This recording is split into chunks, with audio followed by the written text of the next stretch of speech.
Pemerintah Indonesia melalui Kementerian Koordinator Bidang Pembangunan Manusia dan Kebudayaan atau Kemenko PMK terus mengintensifkan upaya pengembangan teknologi kecerdasan buatan atau AI. Langkah ini menjadi bagian dari strategi nasional dalam memperkuat kedaulatan digital serta meningkatkan daya saing bangsa. Menteri Koordinator PMK Pratikno menegaskan bahwa Indonesia tidak boleh hanya menjadi pengguna, namun juga harus menjadi pengembang teknologi AI. Ia menyatakan perkembangan AI yang sangat cepat telah membawa dampak luas di berbagai sektor, sehingga penguasaan teknologi ini merupakan hal krusial dalam membangun kedaulatan digital nasional. Sebagai langkah nyata, Kemenko PMK menginisiasi pembentukan Satuan Tugas atau Satgas Strategi Nasional AI Terintegrasi. Satgas ini akan melibatkan berbagai kementerian dan lembaga untuk menyusun kebijakan, regulasi, infrastruktur, dan pengembangan talenta di bidang AI. Kemenko PMK juga menyoroti pentingnya integrasi AI dalam sistem pendidikan nasional. Deputi Bidang Koordinasi Peningkatan Kualitas Pendidikan Kemenko PMK menyebut penguatan logika, numerasi, dan berpikir kritis harus dimulai sejak dini agar generasi muda mampu beradaptasi dengan teknologi masa depan. Tak hanya itu, Menko PMK juga mendorong pengembangan AI yang mencerminkan nilai-nilai lokal.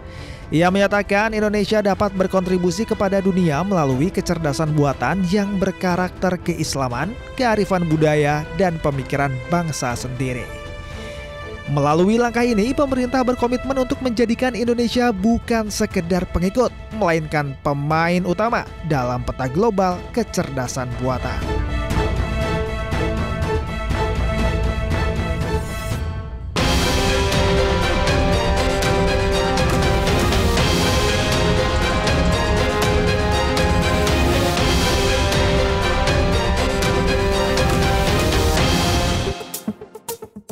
Pemirsa, pembangunan manusia menjadi salah satu faktor terpenting untuk menuju Indonesia Emas 2045. Untuk itu, dalam perjalanannya perlukan lintas sektoral, bagaimana nantinya koordinasi yang dilakukan dengan berbagai pihak untuk mencapai cita-cita tersebut. Hari ini saya akan berbincang bersama dengan Menteri Koordinator Bidang Pembangunan Manusia dan Kebudayaan, Profesor Pratikno.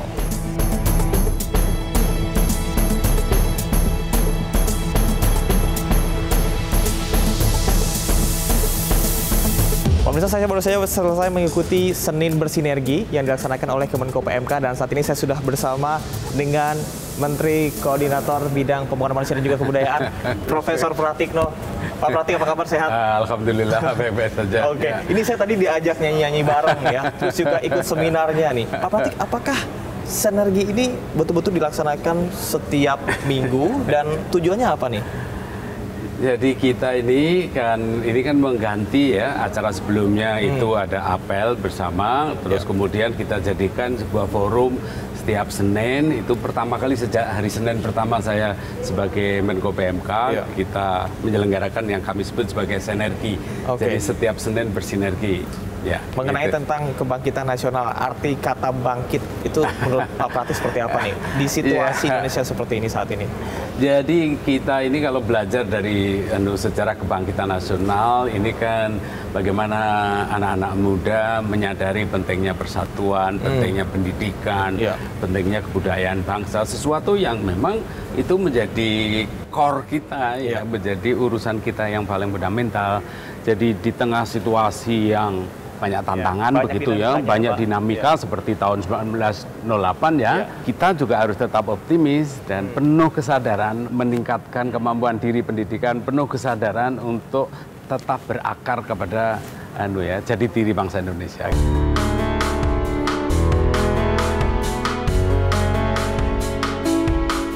Mas Damar, ini gebyok ini.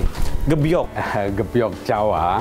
Mengapa? Karena kita ini kan Kemenkoan ini tanggung jawab untuk urusan kebudayaan juga. Iya. Jadi kita ngangkat ini salah satu kebudayaan Indonesia lah. Oke, jadi tergambarnya di sini ya Pak ya? Ini ukiran dari kayu jati, tetapi model finishingnya agak beda ini. Ini di sandblasting ya, disemprot pakai pasir supaya yang serat-serat yang empuk bisa keluar, gitu. Terus kemudian dibakar baru di Venice gitu. Ini implementasi dari kebudayaannya ya Pak ya? Kebudayaan. Kalau ini Samar, ini kesehatan. Oh oke.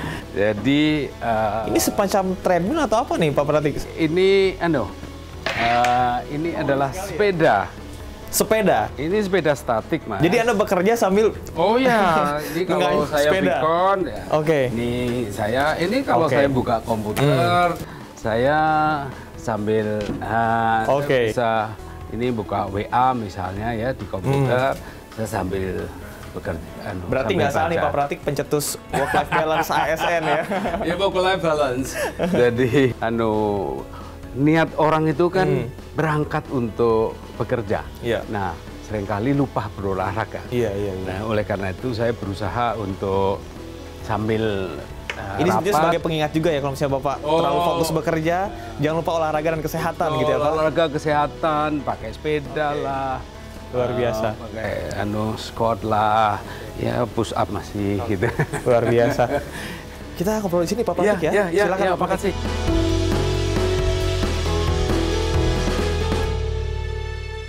Tadi berbicara tentang kebudayaan ya Pak ya, ada ukiran Jawa di sini, terus juga tentang work-life balance ya Pak. Ini sesuatu yang nggak pernah saya lihat mungkin di menteri-menteri yang lain nih Pak.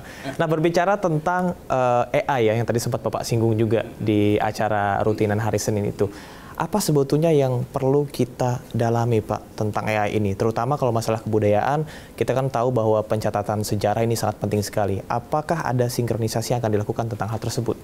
Jadi saat ini Kementerian Komdigi sedang menyiapkan untuk peta jalan pengembangan AI Indonesia.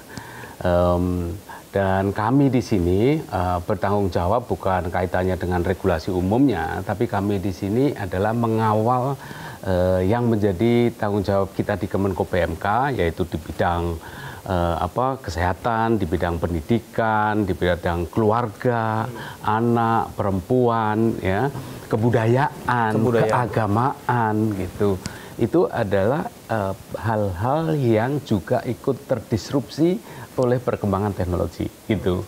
Jadi saya selalu mengatakan misalnya kalau institusi keluarga itu dulu kalau berkumpul ya berkumpul ngomong sama bapak ibunya sama anaknya. Sekarang ini anggota keluarga bisa berkumpul tapi berbicara dengan orang lain lewat gadgetnya begitu. Anak-anak kalau dulu masa kecil saya punya aktivitas fisik yang tinggi, sekarang justru istilahnya mager gitu ya. Main game malah game, scrolling dan seterusnya. Teknologi itu luar biasa kontribusinya untuk manusia, meningkatkan produktivitas sangat tinggi. Tetapi yang kami selalu perjuangkan adalah bagaimana kita memanfaatkannya secara bijak begitu, memanfaatkannya secara bijak agar institusi-institusi fondasi-fondasi kebangsaan yang menjadi tanggung jawab kami, pendidikan anak, kesehatan fisik dan mental, institusi keluarga, keagamaan, moralitas, mentalitas itu tetap terjaga begitu Mas Samar. Bagian memang AI ini sangat berpengaruh artinya terhadap lintas sektoral ya Pak ya? Iya betul. Jadi kita harus ambil manfaat positifnya, tetapi kita minimalisir implikasi negatifnya. Jadi making the best of AI, begitulah. Making the best AI. Pak Pratik berkaitan dengan tugas dari Menko PMK ya. Mungkin banyak beberapa di antara kita yang masih awam sebetulnya apa Menko PMK, apa tugasnya gitu. Mungkin beberapa di antara kita termasuk Gen Z ini belum mengetahui tentang hal tersebut. Apakah ada langkah-langkah strategis yang akan dilakukan mengenai bagaimana membumikan mengenai tugas dari Kemenko PMK itu sendiri? Jadi kami ini adalah orkestrator begitu ya. Koordinator, ya, orkestrator, memang bukan ibaratnya pemain dalam film gitu, kami bukan bintang yang tampil di depan, tetapi memang orkestrator dan koordinator begitu, ibaratnya fashion gitu, bukan yang berjalan di catwalk, tetapi kami adalah desainnya begitu. Jadi kita berusaha untuk mensinergikan lintas sektor karena satu isu itu tidak bisa ditangani oleh hanya satu kementerian saja. Misalnya contoh kita membicarakan tentang masa depan bangsa kita itu fokus kepada peningkatan SDM anak-anak kita, gitu, anak-anak kita. Nah, isu anak itu kan ada isu kesehatan, isu pendidikan, ya, pendidikan, keagamaan, infrastruktur, misalnya sanitasi, air bersih, asupan gizi. Nah, ini adalah lintas sektor. Jadi manusia yang utuh membutuhkan kontribusi yang sinergis dari semua sektor. Jadi itulah peran dari Kemenkoan, ya, baik Menko PMK maupun Menko yang lain. Gitu, Mas Samar. Menko PMK artinya bisa kita tarik kesimpulan tugasnya ternyata banyak juga ya, Pak Pratik ya. Kita banyak, kita ini ada 8 kementerian yang di dalam koordinasi kami, gitu. Betul. 8 kementerian di bawah koordinasi oleh Menko PMK. Apa tantangan terbesar selama Bapak menjabat sebagai Menko PMK dari 21 Oktober kemarin sampai dengan saat ini? Isu kami yang kami tangani kan banyak, Mas.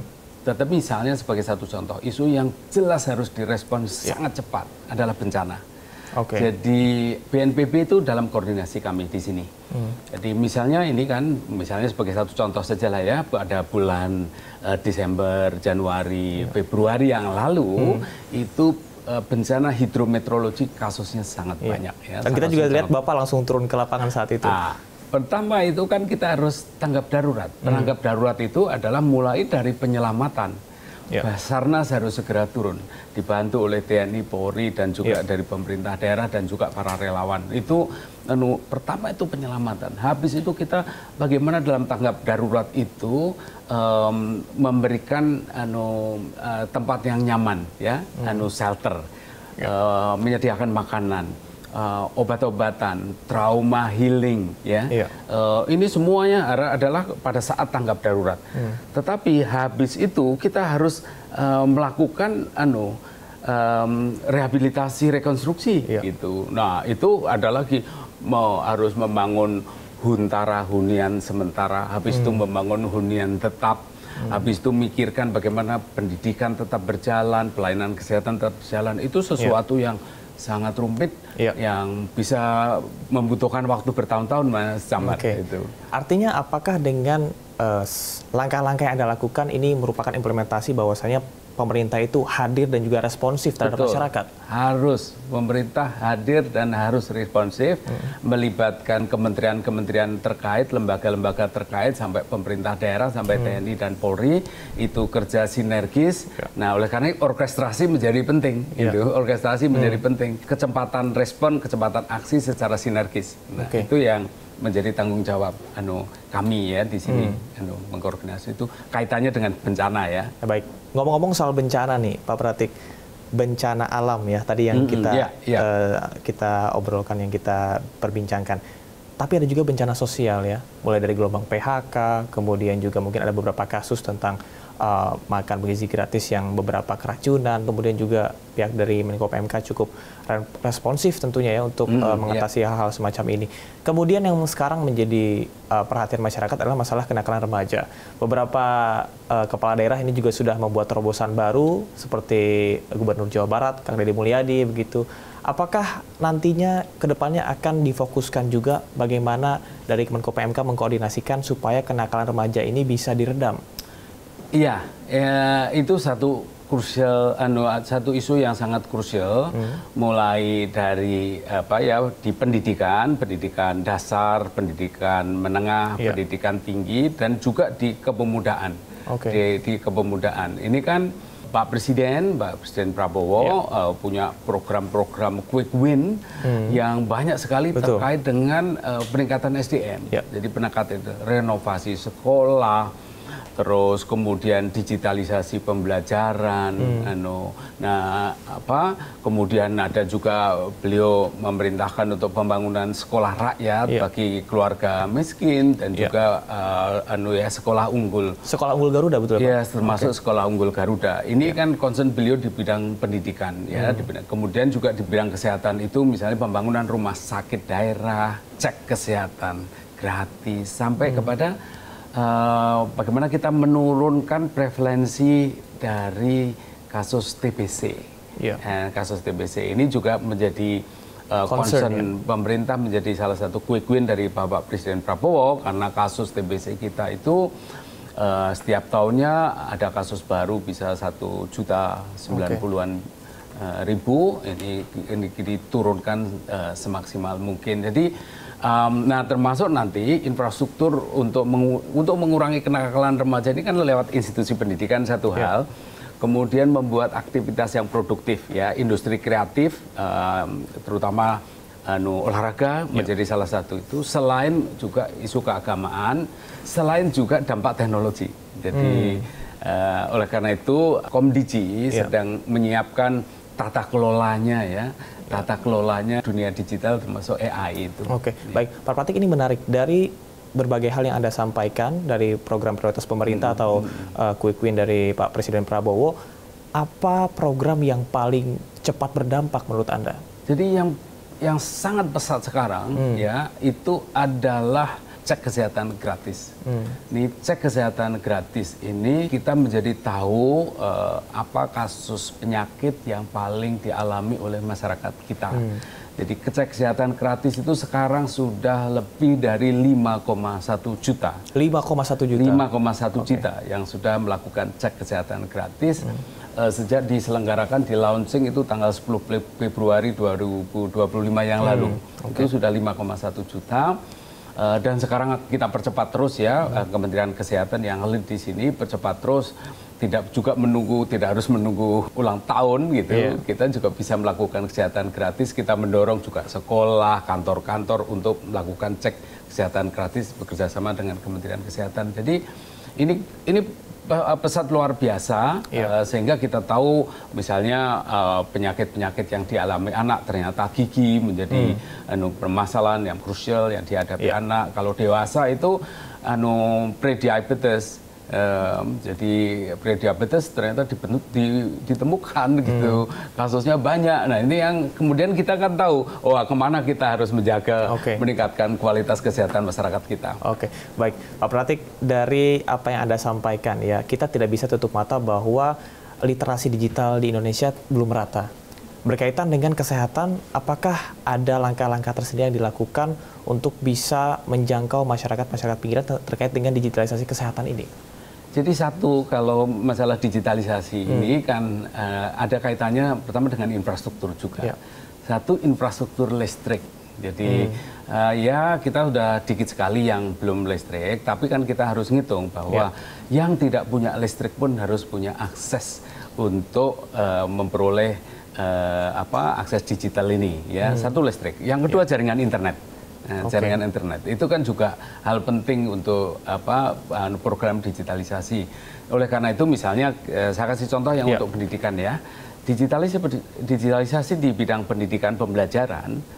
Jadi bagaimana kita konten-konten yang kreatif, yang advance itu bisa masuk kepada semua anak-anak SD di seluruh Indonesia, anak-anak SMP di seluruh Indonesia. Lalu pertanyaannya bagaimana kalau nggak ada listriknya? Nah, ini ada paket. Satu, kalau diberi sekolah itu diberi smart TV misalnya, nanti disambungkan listriknya menggunakan solar panel begitu. Yang belum ada internetnya, ya langsung pakai pakai memori card yang besar yang kemudian dikirim bersama dengan smart TV-nya. Sama aja dengan dengan kesehatan. Nah, kalau di bidang kesehatan ini jumlahnya kan lebih kecil sebetulnya karena basisnya kan puskesmas. Basisnya kan puskesmas. Jadi kita harapkan ini sinergi lintas kementerian, ada Komdiji berperan sangat aktif di sini, Kementerian Kesehatan juga, Pemda juga, Kemendagri untuk meningkatkan akses listrik, akses internet di sekolah di puskesmas di seluruh Indonesia, sehingga kita bisa cek kesehatan gratis berbasis data yang lebih akurat dan juga konsultasi jarak jauh bisa dilakukan begitu. Oke, lagi-lagi infrastruktur ya Pak ya, internet dan juga listrik sangat penting sekali. Oke, baik pemirsa, setelah ini kita akan berbincang mengenai kira-kira apakah ada salah satu yang difokuskan mengenai kesehatan masyarakat saat ini, terutama isu mengenai penyakit TB. Kita akan simak perbincangan selanjutnya tetap di One on One.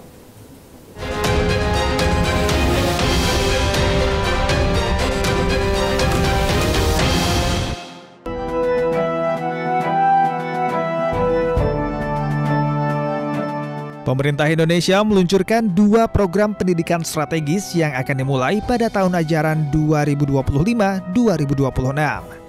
Program tersebut adalah Sekolah Rakyat dan Sekolah Garuda. Keduanya dirancang untuk meningkatkan akses, kualitas, dan kesetaraan pendidikan bagi seluruh anak bangsa. Sekolah Rakyat merupakan program pendidikan gratis yang ditujukan bagi anak-anak dari keluarga miskin dan miskin ekstrem.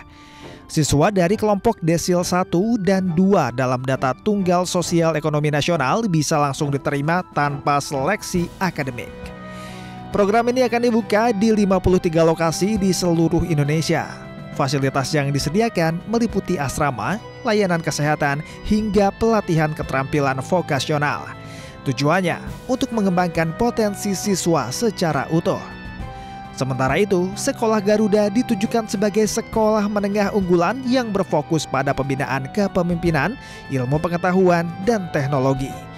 Sebanyak 12 sekolah telah dipilih untuk menjadi Sekolah Garuda Transformasi. Program ini dirancang untuk mempersiapkan siswa yang berbakat dan berprestasi untuk berkompetisi di tingkat nasional maupun internasional. Dengan kurikulum khusus, asrama, dan pembinaan intensif, Sekolah Garuda diharapkan melahirkan pemimpin masa depan yang unggul dan berintegritas.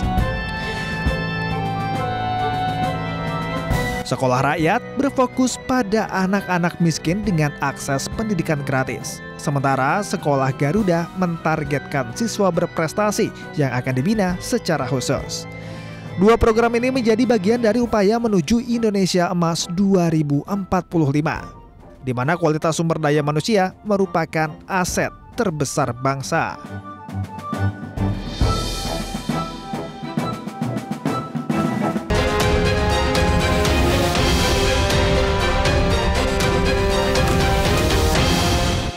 Pemirsa, terima kasih. Masih di One on One, masih bersama dengan Pak Pratikno. Pak Pratikno, tadi kita sudah bahas tentang kesehatan masyarakat ya.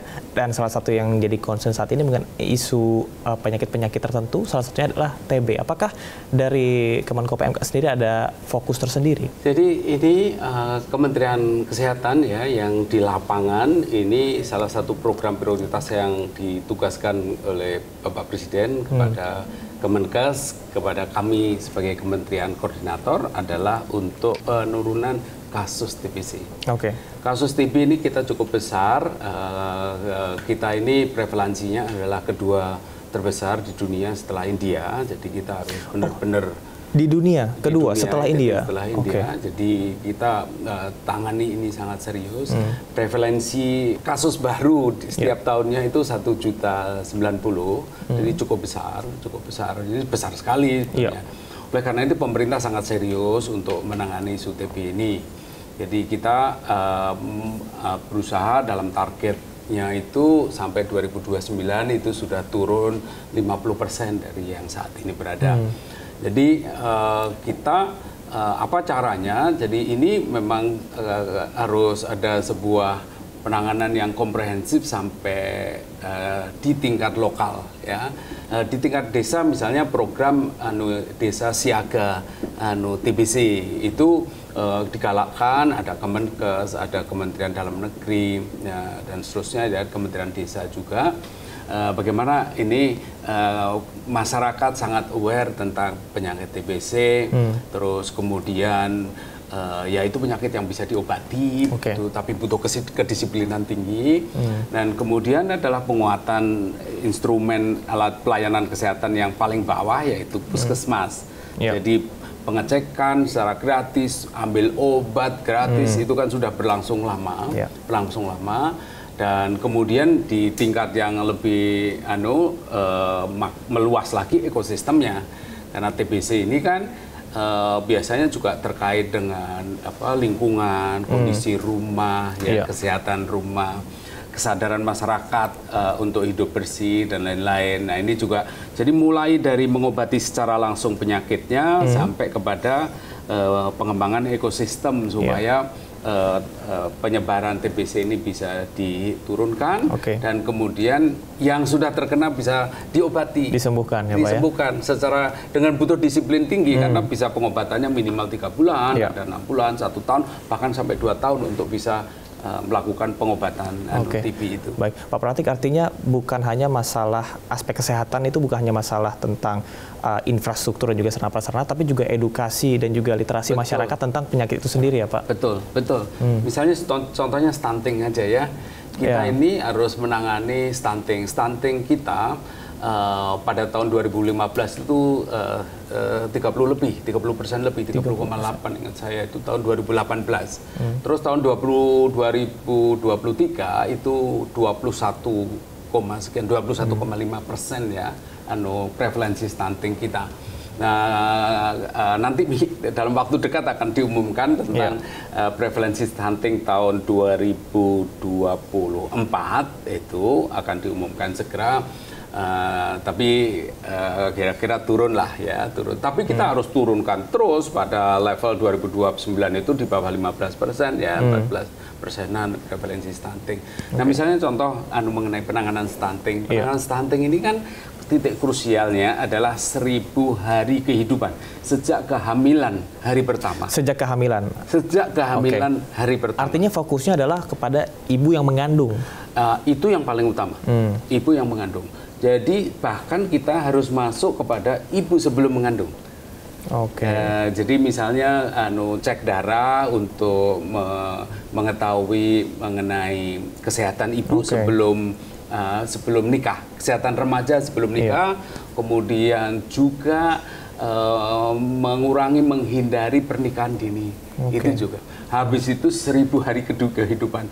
Jadi bagaimana kita meningkatkan asupan gizi dari ibu hamil, tetapi bukan hanya masalah asupan gizi saja.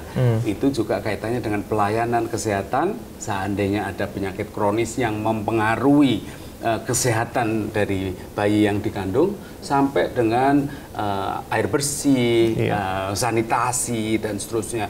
Dan itu terus berlangsung sampai nanti kelahiran anak hampir 2 tahun. Nah, bagaimana menjaga juga asupan ASI ya tercukupi ya Pak? Sampai dengan 2 tahun dan seterusnya. Jadi ini yang paling fundamental yang harus kita lakukan. Karena begitu sudah stunted, itu lebih repot recovery-nya. Ini artinya banyak efek domino setelah itu ya Pak ya? Oh ya, efek dominonya banyak sekali, termasuk kecerdasan. Karena kan, dan itu kecerdasan berpengaruh dengan kualitas sumber daya manusianya Pak? Gitu. Seperti tadi saya bilang gitu. Jadi kompetensi itu hanya bisa dibangun kalau kita itu sehat secara fisik, sehat secara mental, sehat secara moral. Fisik, mental, moral ya. Itulah yang menjadi fondasi dari kompetensi. Saya sering katakan ke mahasiswa saya, kalau IP Anda 4, tapi Anda tidak sehat secara fisik, tidak sehat secara mental, tidak sehat secara moral, IP 4 itu 4 kali 0. Gitu. Jadi 0 ya Pak? 0 juga IP-nya. Gitu. Ini berkaitan dengan sumber daya manusia, kualitas SDM kita. Tentunya tidak lepas dari yang namanya pendidikan. Tadi apakah revitalisasi pendidikan salah satunya berkaitan dengan sekolah unggul Garuda ini, sistemnya seperti apa dan pengawasannya seperti apa Pak? Terutama untuk daerah-daerah terpencil. Jadi programnya Bapak Presiden Prabowo untuk di bidang di bidang pendidikan itu intinya kan satu hal ini pemerataan, hal lain adalah peningkatan kualitas gitu. Jadi Indonesia kan memang sangat beragam ya. Di satu sisi kita harus meningkatkan kualitas pendidikan di masyarakat paling bawah, di daerah terpencil. Tetapi di saat yang sama kita sudah berhadapan dengan globalisasi, harus mampu berkompetisi secara global. Oleh karena itu kalau dilihat dari programnya Pak Presiden Prabowo, satu adalah revitalisasi sekolah. Sekolah-sekolah seluruh Indonesia diperbaiki, ya, diperbaiki. Ini revitalisasi sekolah. Yang kedua, sekolah rakyat. Ya, sekolah rakyat. Sekolah rakyat itu adalah sekolah untuk boarding school untuk anak-anak dari keluarga paling miskin. Paling miskin itu sekolah rakyat. Tapi di sisi lain ada digitalisasi, jadi bagaimana pemerataan sekolah, dan sekolah unggul Garuda. Sekolah unggul Garuda ini memang fokusnya kepada the most talented begitu, anak-anak Indonesia yang punya kompetensi sangat tinggi, yang memang di grooming tidak peduli dia dari status sosialnya apa dan seterusnya. grooming di dalam sekolah unggul Garuda nanti bisa menjadi motor dari inovasi Indonesia ke depan.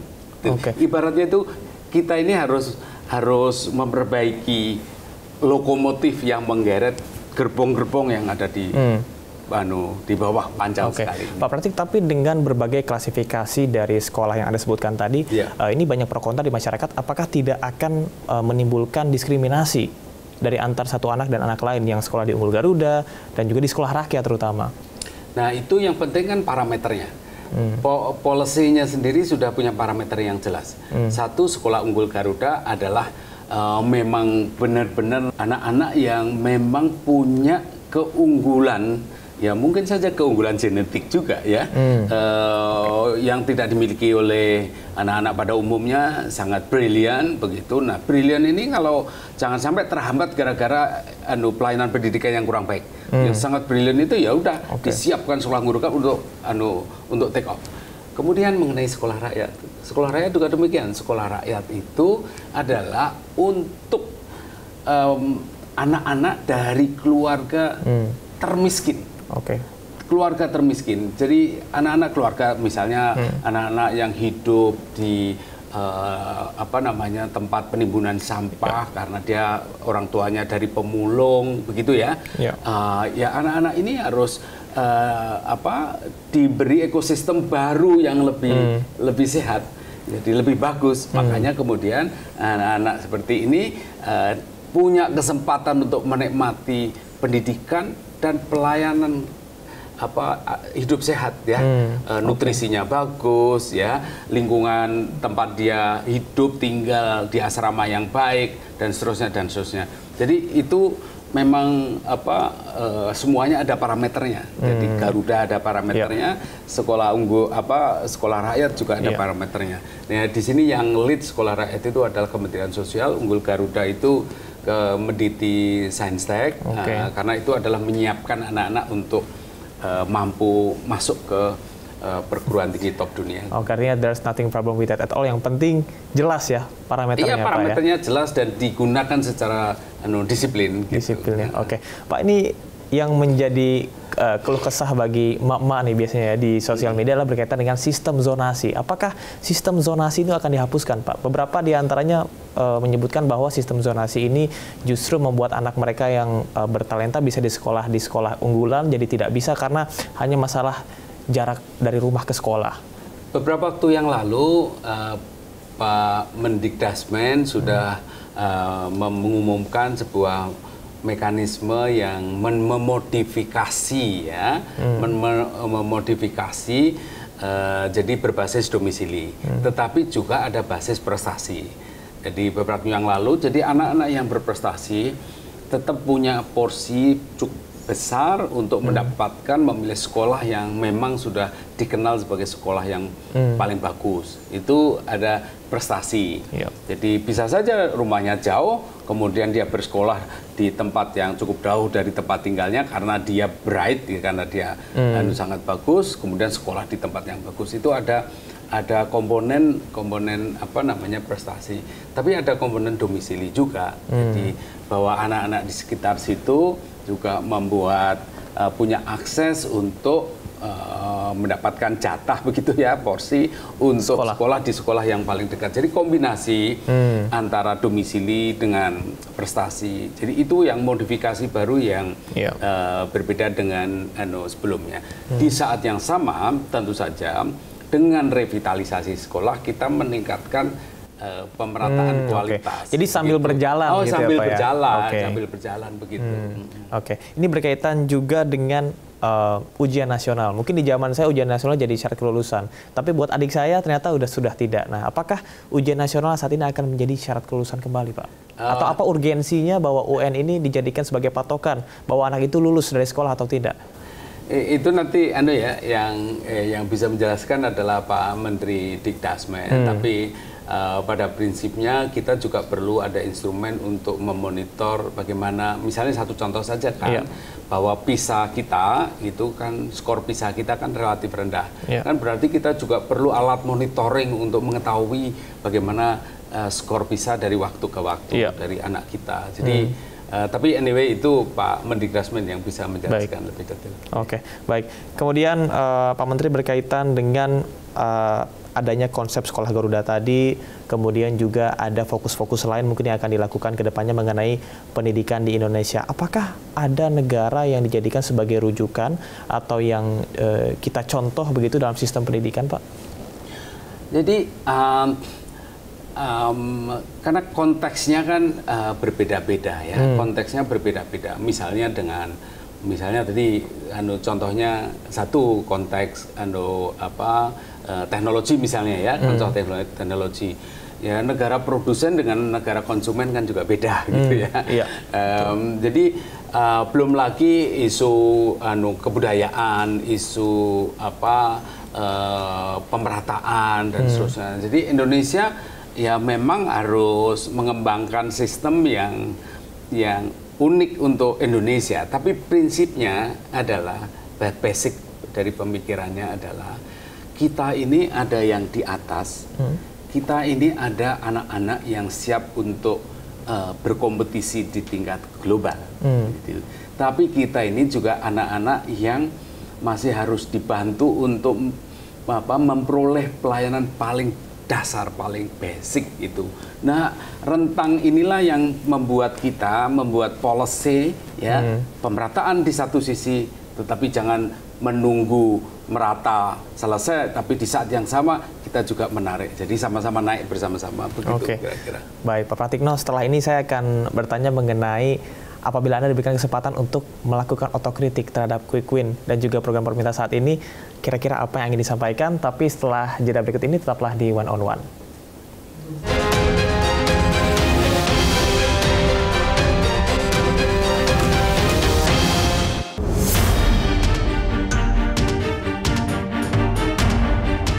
Pemerintah melalui Kementerian Kebudayaan tengah menyusun proyek penulisan ulang sejarah nasional. Proyek ini ditargetkan selesai pada 17 Agustus 2025 bertepatan dengan peringatan 80 tahun kemerdekaan Indonesia. Sekitar 120 sejarawan dari berbagai daerah dan latar belakang ilmu dilibatkan dalam penyusunan ini. Tujuannya adalah untuk memperkaya narasi sejarah berdasarkan temuan baru dan beragam sudut pandang. Meski begitu, sejumlah kalangan masyarakat sipil dan akademisi menyampaikan masukan. Mereka mengingatkan agar penulisan ini dilaksanakan secara terbuka, inklusif, dan tidak meninggalkan kejadian-kejadian penting dalam sejarah bangsa. Komisi 10 DPR RI juga meminta keterbukaan informasi mengenai tujuan, langkah kerja, dan metodologi yang digunakan dalam penyusunan sejarah ini. Ketua Tim Penulis Profesor Susanto Zuhdi menjelaskan bahwa proyek ini dilaksanakan dengan itikat baik dan semangat inklusivitas. Penyusunan sejarah nasional diharapkan dapat mencerminkan keberagaman pengalaman dan identitas bangsa Indonesia. Prosesnya juga disebut terbuka untuk masukan publik dan berorientasi pada kejujuran sejarah serta keadilan informasi. Di tengah perjalanannya, proyek ini mendapat perhatian luas dari masyarakat. Pertanyaannya, mampukah proyek ini menjadi ruang bersama untuk merangkum sejarah yang adil, lengkap, dan diterima oleh semua generasi?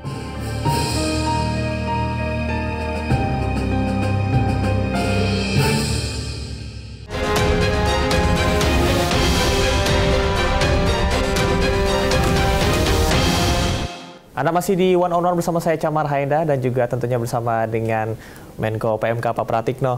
Pak Pratikno, tadi di segmen sebelumnya saya bertanya mungkin sesuatu yang cukup luar biasa ya Pak ya, mengenai otokritik. Kalau kita melihat kepada program-program pemerintah ataupun juga Quick Win yang dilakukan oleh pemerintah, program-programnya, kira-kira apa evaluasi yang perlu segera dilakukan? Silakan Pak.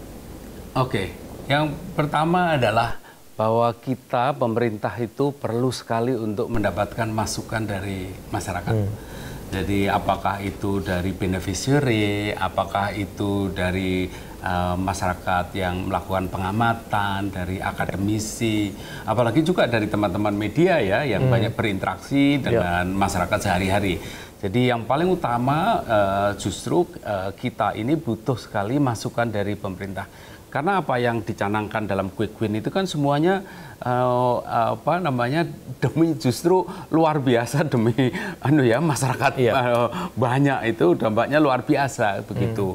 Jadi kalau dari sisi kami, dari sisi pemerintah, dari sisi kami dari kabinet ya, dari para menteri, yang jelas adalah quick win yang dicanangkan oleh Pak Presiden, program-program luar biasa oleh Pak Presiden, ini membutuhkan kerja keras luar biasa, membutuhkan sinergi luar biasa, dan membutuhkan kolaborasi yang luar biasa serta inovasi.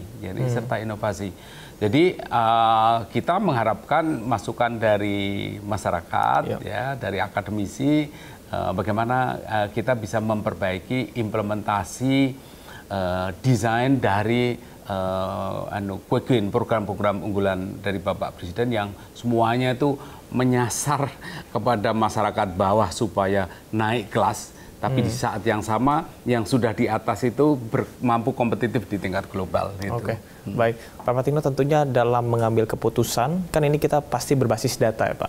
Seberapa penting data dalam pengambilan keputusan dalam Kemenko PMK untuk berbasis manusia? Kami itu punya kebijakan sejak awal adalah mengembangkan precision policy dashboard. Jadi bagaimana kita mengembangkan kebijakan lebih presisif. Jadi artinya begini, misalnya masalah stunting, kalau masalah stunting di desa A, ya di desa A itu stuntingnya karena sanitasi, karena asupan gizi, karena pelayanan kesehatan, ya kebijakannya harus masuk ke desa A, intervensinya harus desa A. Itu yang kita sebut dengan intervensi yang lebih presisif. Jadi oleh karena itu kita bukan hanya data driven, tapi bagaimana data itu dikembangkan untuk diolah, memanfaatkan teknologi. Sekarang sudah banyak sekali alat bantu namanya AI ya, mengolah data yang berserak. Kemudian kita melakukan konsolidasi data, kemudian diolah sehingga kita bisa melakukan planning, budgeting, intervention secara lebih presisif. Itulah yang dilakukan oleh Kementerian Kemenko PMK, mengkoordinasikan sektor-sektor di dalam Kemenko PMK. Bahkan kita juga berkoordinasi dengan Menko yang lain. Misalnya contohnya dalam penanganan banjir. Banjir Jabodetabek yang lalu kita segera duduk bersama 3 kemenkoan. Di hulu sana ada Menko Pangan, itu terutama sekali kita kehutanan dan kemudian lingkungan, kemudian Menko Infrastruktur, ada tata ruang, ada perumahan, ada pekerjaan umum begitu, juga Kemendagri kaitannya dengan Pemda. Jadi ini nggak bisa diselesaikan bahkan dalam internal kemenkoan. Sinerginya juga sinergi lintas kemenkoan. Jadi kami juga berkoordinasi dengan lintas kemenkoan, termasuk dalam hal AI yang punya dampak besar terhadap pembangunan sumber daya manusia, kita juga lintas kemenkoan. Gitu. Artinya kalau kita melihat AI dari sudut pandang yang lain justru mempermudah pekerjaan, waktu lebih efisien, betul. Bahkan terutama untuk core-nya Kemenko PMK kan koordinasi ya lintas sektor begitu Pak. Betul sekali. Kalau dalam konteks kami, kita sebutnya AI in Public Policy ya. AI in Public Policy itu sangat-sangat membantu kita untuk membuat perencanaan, mengambil keputusan. Tetapi sekali lagi, teknologi itu bukan institusi yang netral. Teknologi itu sangat tergantung kepada misalnya AI itu sangat tergantung pada algoritmanya, sangat tergantung pada asupan datanya gitu. Oleh karena itu walaupun itu sangat membantu, tapi kita sebagai pengguna juga harus kritis gitu. Kritis bisa menggunakan dengan AI agent yang lain, melakukan verifikasi data, itu yang harus dilakukan. Makanya bijak AI ya Pak ya. Makanya harus bijak. Tadi apa tuh Pak namanya Pak tadi Bapak sampaikan? Kita belum final. Belum final ya. Tapi kalau kelakar saya itu supaya singkatannya gampang itu cerdas dan bijak, kalau disingkat cabai. Oh cabai, cerdas dan bijak AI ya Pak ya. Gitu. Tapi itu belum belum kita sepakati secara final karena termasuk misalnya keterlibatan kami dalam menjaga SDM di era AI ini, kami juga melibatkan para expert. Jadi kita ngundang dari komunitas, kita bicara dengan para ahli, itu sudah kita lakukan dalam beberapa minggu terakhir ya, kita berahli. Karena semuanya ini nggak bisa pemerintah sendirian, gitu, nggak bisa pemerintah sendirian. Pemerintah harus benar-benar pentahelix, bukan hanya pemerintah saja, tapi juga ada masyarakat, ada akademisi, ada swasta, ada berbagai organisasi sosial yang kita harus sama-sama menjaga ini, karena pemerintah nggak bisa banyak berbuat tanpa ada dukungan besar dari masyarakat, masukan dari masyarakat, termasuk kritik dari masyarakat. Justru membangun ya Pak ya. Oke, baik Pak, ini menyinggung sedikit tentang kebudayaan yang menjadi core dari Menko PMK sendiri ya Pak ya, berkaitan dengan pencatatan ulang sejarah yang tadi sudah sempat kita singgung di depan. Apakah akan ada koordinasi lanjutan Pak? Karena informasi terakhir bahwa akan dilibatkan 100 sejarawan Pak. Ya, ini memang sangat penting bagaimana kita memberikan asupan data. Asupan data. Jadi bagaimana asupan data itu kita berikan, sekali lagi AI, di era AI ini, AI akan memberikan jawaban, memberikan respon, memberikan penjelasan kepada kita tergantung kepada asupan data dan algoritmanya. Gitu. Nah, kalau kita tidak aktif memberikan asupan data kepada AI kita, saya sebutnya AI kita, karena AI kita adalah asupan datanya bisa kita kontrol ya. Jadi kalau misalnya kita, contohnya apa ya? Contohnya misalnya isu isu keagamaan misalnya, misalnya bagaimana sejarah Hindu misalnya. Kalau kita nggak memberikan masukan banyak mengenai sejarah Hindu di Indonesia, nanti ya sejarah Hindu di negara lain yang akan digunakan oleh AI untuk menjawab pertanyaan kita kan gitu.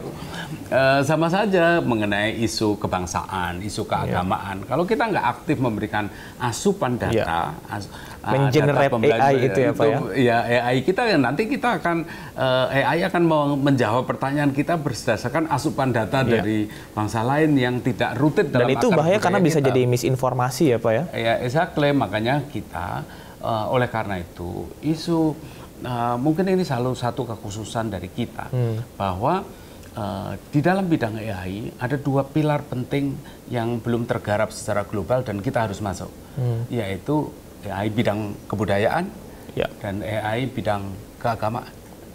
Itu justru sesuatu yang sangat kuat dalam di bangsa Indonesia. Kebudayaan dan juga keagamaan. Keagamaan dan dua-duanya Indonesia punya kontribusi penting. Indonesia sangat kaya dengan kebudayaan.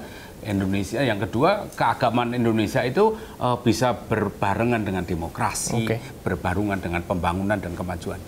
Banyak sekali ya Pak ya aspek ya. Ini saya semakin ngobrol dengan Pak Pratikno semakin mengetahui bahwa tugas Kemenko PMK adalah salah satu kementerian koordinasi yang paling sibuk, yang paling banyak sekali ya koordinasi yang harus dilakukan dengan lintas sektor. Saya ingin ke Pak Pratikno berkaitan dengan gaya komunikasi Anda yang kalau kita bandingkan dengan pejabat lain ini cenderung tenang, tidak sensasional, bahkan Anda disebut sebagai operator senyap nih Pak. Apalagi sudah 2 periode menjadi Mensesnek sebelumnya. Nah, apa sebetulnya tantangan Anda pribadi ketika diberikan amanat menjadi Menko PMK saat ini? Ya, sebetulnya kalau saya pribadi itu, ini adalah, saya bisa dikatakan back home ya. Back home karena saya tumbuh dari keluarga yang sangat sederhana di kampung, meninggalkan desa saya dalam usia 12 tahun untuk sekolah ke SMP. Artinya saya punya sense untuk ke masyarakat bawah ya, urusan stunting, urusan kurang gizi, urusan sanitasi itu adalah masa kecil saya gitu ya. Bahkan kalau tidak salah Pak Pratik, mohon koreksi, Anda adalah salah satu yang berhasil melanjutkan ke tingkat SMP ya Pak ya? Dari Bojonegoro betul Pak? Iya, Bojonegoro Jawa Timur ya? Di tepi hutan jati di sana. Jadi saya harus meninggalkan desa di usia 12 tahun dan saya harus masak sendiri di usia 12 tahun. Artinya saya seperti back home ya ketika ngurusi urusan stunting, urusan kesehatan dan seterusnya itu pertama. Tetapi kan perjalanan hidup saya membawa saya ke pendidikan, ke dunia pendidikan ya. kemudian melanjutkan S1 di Jogja di UGM, saya S2 saya di Australia, UK, Pak? Oh, UK. di Inggris, di S3 saya di Australia, kemudian menjadi guru besar, menjadi rektor, menjadi pendidik, begitu ya.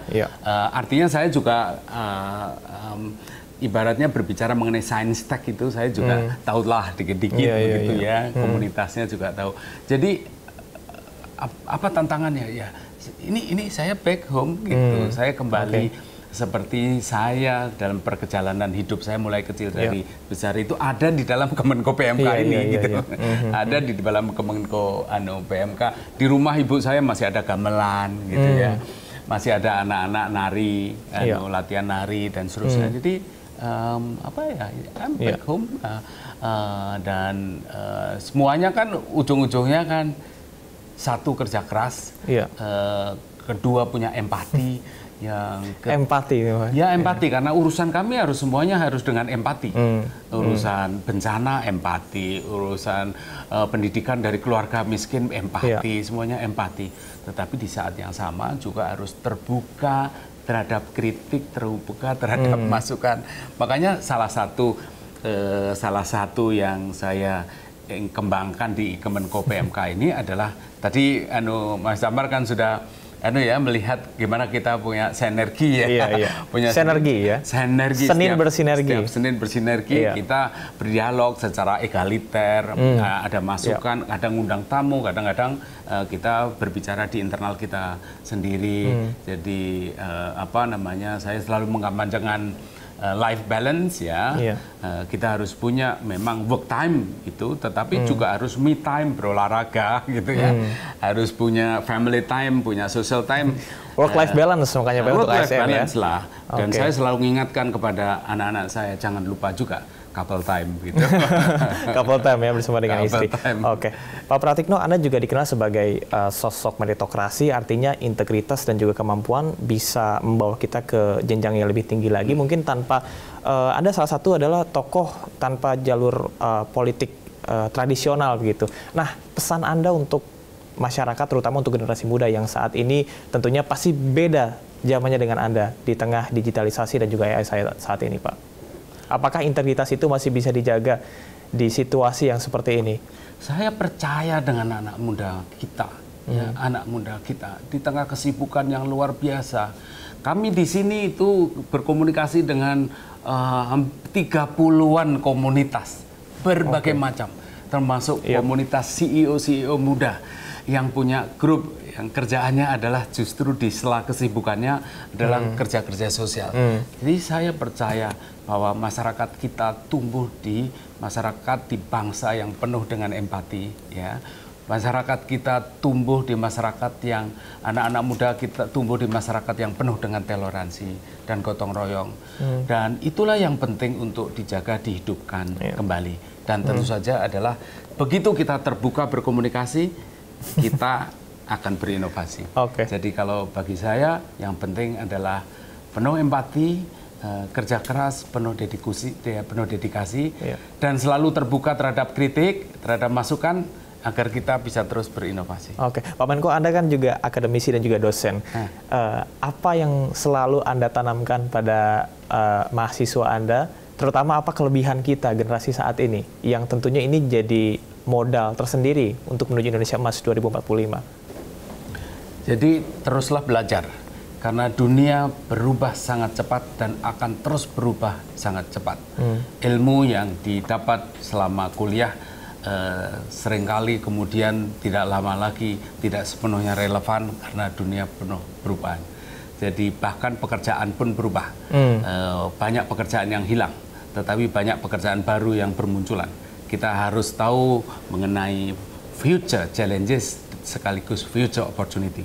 Kita tahu future job, dari situlah kita tahu bagaimana future knowledge yang harus kita peroleh, future skill yang harus kita bangun, agar kita tetap relevan, kontributif di dalam dunia yang terus berubah. Ini the youth is our power, is our future, is our something that we should looking for ya, Pak Menteri ya? Betul. Itu kuncinya di anak-anak muda.